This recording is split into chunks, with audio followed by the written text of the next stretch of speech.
જય સ્વામિનારાયણ, જય શ્રી કૃષ્ણ. કેમ છો મિત્રો? બધા મજામાં ને? મજામાં જ છો. અમે પણ મજામાં છીએ. સવારના વાગી ગયા છે 9.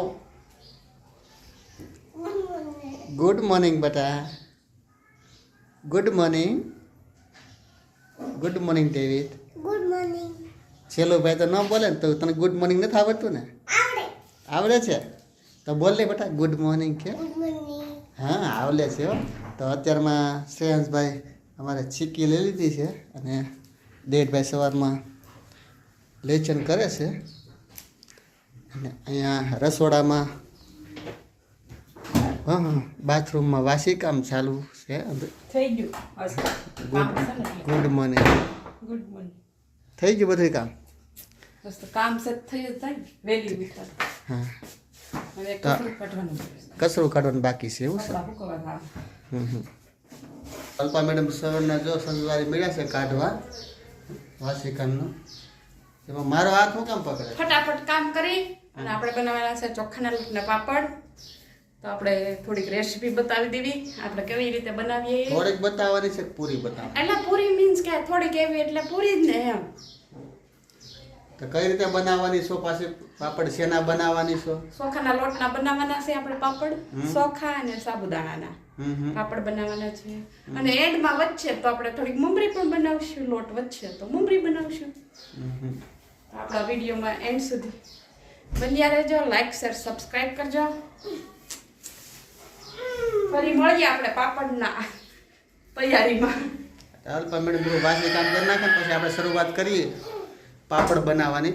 કારણ કે પાપડ તો મારે મહેનત કરાવવા લાગવી પડશે. એ કાંઈ એકલી કામ કઈ કરશે નહીં. કરશે એમ નહીં, ખાહે એમ નહીં. એમ ક્યાં કાંઈ એકલી કાંઈ ખાહે નહીં, મારે ખાવા જોઈએ એમ કહેવાય. એટલે એ તો હું થોડીક મદદ કરાવવા લાગી ને. પાપડ થોડાક દબાવવાના હોય, શરૂઆત તો કરવી જ જોઈએ ને. થોડું ઘણું પીસવાનું હોય એમાં. ઈ સાબુદાણા તમારે પીસી દેવાના છે. તમે કપડાં સુકવતી આવું. સારું, તો આપણે પેલા સાબુદાણાનું કામ કરી લઈએ. તો આપણે સવારમાં વહેલા કામ કરીએ ને ફ્રી થઈ ગયા છે અને પાપડી બનાવવાનું ચાલુ કરી દીધું છે. તો પાપડી બનાવવામાં તો આપણે પહેલાં તો પાણી લીધું છે. પાણી ગરમ થવા મૂકી દીધું છે. આ છે નમક એટલે મીન્સ કે મીઠું. આ છે આખું જીરું. આને ખાંડી અને પછી નાખવાનું. આ છે પાપડ ખાર. આ છે લીલા ધાણા અને આ છે સૂકેલી લાલ મરચાં. કેમ કે વ્હાઈટ કલરના પાપડ કરવાના એટલે લાલ કલરની એમાં ડેકોરેશન સારું દેખાય, તીખું એમ. અને સાબુદાણા આ આપણે ચોખાનો લોટ લીધો હતો ને તો સાબુદાણા નહોતા ને તે બાકી રાખ્યા હતા. એટલે હવે છે ને આપણે સાબુદાણા લઈ લીધા છે. 2 કિલો લોટ સામે 500 ગ્રામ સાબુદાણા નાખવાના છે. તો આપણે પેલા જરીક ચાળી તો આપણે મિક્સર જારમાં કાઢી નાખીશું. કેમ કે એટલા હાટું કાંઈ ઘંટી ચાલુ કરવા બેહાય નહીં. તો આપણે મિક્સરમાં પીસી લઈએ. તો આપણે સાબુદાણાનો છે ને આ રીતના પાવડર કરી નાખવાનું. આ રીતના ધીનો આ ચોખાનો લોટ છે ને એમાં મિક્સ કરી દેવાનો છે.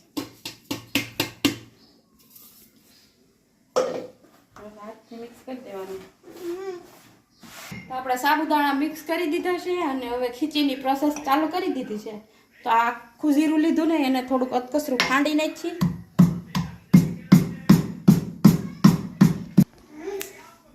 આ રીતના થોડું પાણી ગરમ થાય ને પછી એમાં છે ને 1 ચમચી ભરી એટલે મીન્સ કે 2 ચમચી મીઠું નાખવાનું.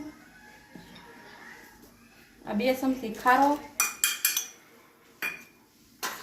પછી આ વાટેલા જીરું.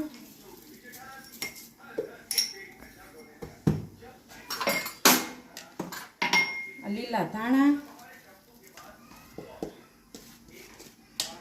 અને આ તીખું લાલ મરચું બધું મિક્સ થઈ જાય. મિક્સ કરી દેવાનું.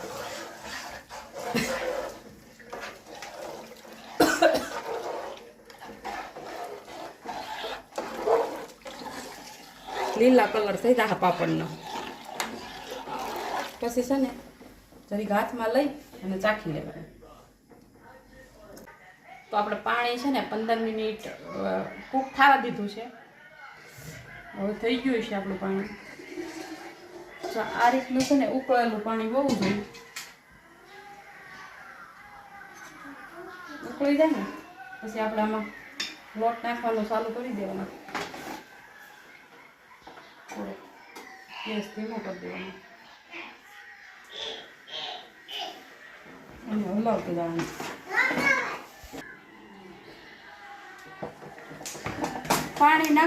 પાણી ઉકળતું જાય ને હારે છે ને લોટમાં આપણે મિક્સ કરતું જવાનું લોટ.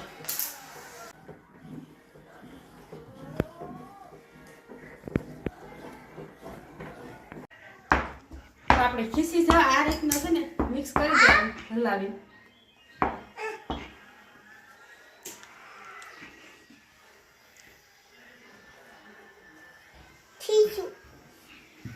હવે આને આપણે બાફવાની છે. આપણે છે ને પાપડનું ખીચું છે ને મઠારી લીધું છે. ગવાને આપણે છે ને પેલા બાફવાનું છે. લુવા કરી બાફી નાખીએ. વારાફરતી વારા બફાતું જાય. તો આપણે તપેલીમાં પાણી મૂકી દીધું છે અને ફરતી જારીને તેલ લગાડી દઈએ અને ગરમ થવા મૂકી દઈએ.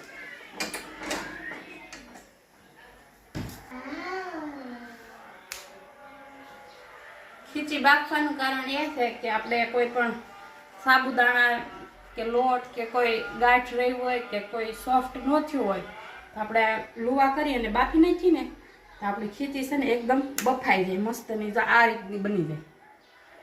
તૂટે બૂટે પણ નહીં અને કાંઈ ન થાય. આપણે ગરમ ગરમ પેલા બાફી લઈશું.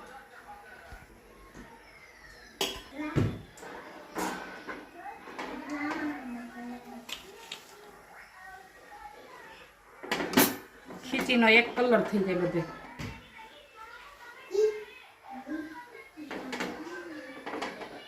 તો આપણું ખીચું જો બફાઈ ગયું છે મસ્તીનો.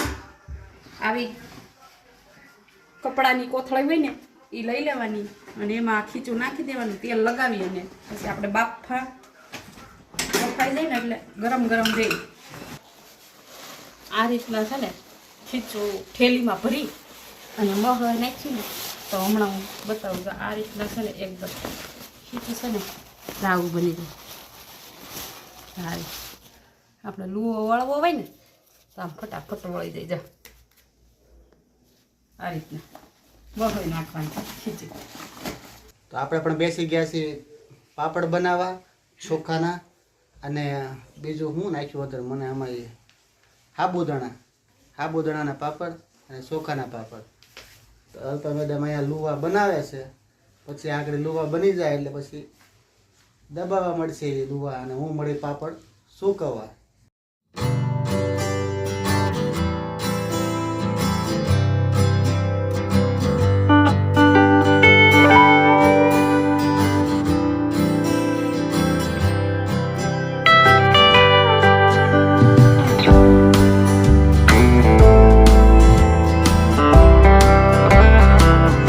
એક ગાણ બની ગયો છે અને બીજો ગાણને બનાવવાનું ચાલુ છે. અલ્પા મેડમ એકલા કામ કરે છે. હું તો ઢાકી ગયો છું. પોરો થાય એટલા પાપડ બનીને તૈયાર થઈ ગયા છે. 25-30 પાપડ. કોઈ માણસને પ્રેશર ન હોય. 25-30 નથી 35-40 પાપડ થઈ ગયા. તો કોને કોને પાપડ ભાવે છે 5 પાપડ મોકલાવ. કોમેન્ટ કરજો. તું હું આવ્યો ખીચું અમાર ઘેર નથી. हम શું કરવા જઈ? તું મને દેસો કાઈ? હે? તું દેહ મત મારા તો હું લઈ આવ્યો. હું લઈ આવ્યો. હે? અલ્પા માં તો ટ્રેક્ટર લઈ આવ્યો. હે? બેસે ને અલ્પા માંથી તારે ટ્રેક્ટર માં. તો તું વાડીએ જાતો તો? વાડીએ જાતો દેહમાં? ગામડે ગયો તો વાડીએ ગયો તો તું? પછી વાડીએ જઈને તું શું કામ કરતો તો? હે? હે?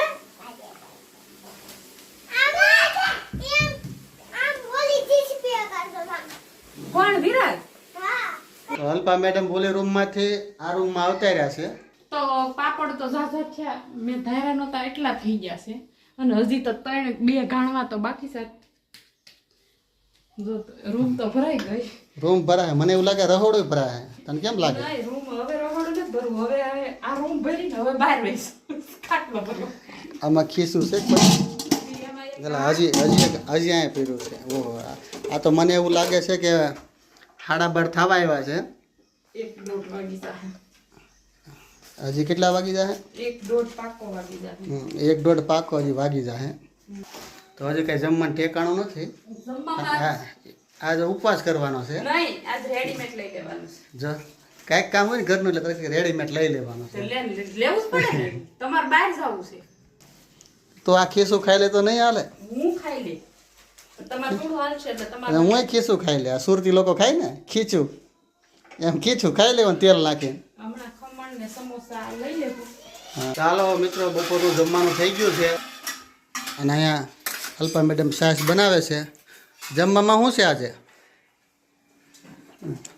જમવામાં જો આ રેડીમેડ જ લઈ લીધું છે, કારણ કે પાપડનું કામ એટલું બધું જોશમાંથી ચાલે છે ને. હજી અહીંયા બાકી છે પાપડમાં. જે આમાં લગભગ 2-2:30 વાગી જશે. એટલે વાગી ગયા છે 12:30 પોણા 1 જેવું થઈ ગયું છે. અને પાપડ હજી બની જશે એટલા, કારણ કે ધીમે ધીમે બનાવી હારો છોકરા હોત ને કવરાવે એટલે ન મેળ આવે. તો હાલો મિત્રો, બપોરા કરે. તો ફાઇનલી આપણે પાપડનું કામ પણ પૂરું થઈ ગયું છે અને વાસણની પથારી પડી છે. માણસને પૂવાની પથારી હોય ને મારે વાસણની પથારી પડી. આ રૂમ પણ એક પાપડનો ભરાણો છે અને અડધા બહાર પણ ફૂંકવા છે. તો હવે આપણે અહીંયા બ્લોગને એન્ડ આપીએ છીએ. થાકી ગયા છીએ તો બ્લોગને એન્ડ આપીએ છીએ. લાઇક, શેર અને સબસ્ક્રાઈબ કરજો અને પ્લીઝ થોડા નવા હોય ને તો સપોર્ટ કરજો. આવતા બ્લોગમાં મળીશું. Bye bye. જય સ્વામિનારાયણ. જય શ્રી કૃષ્ણ.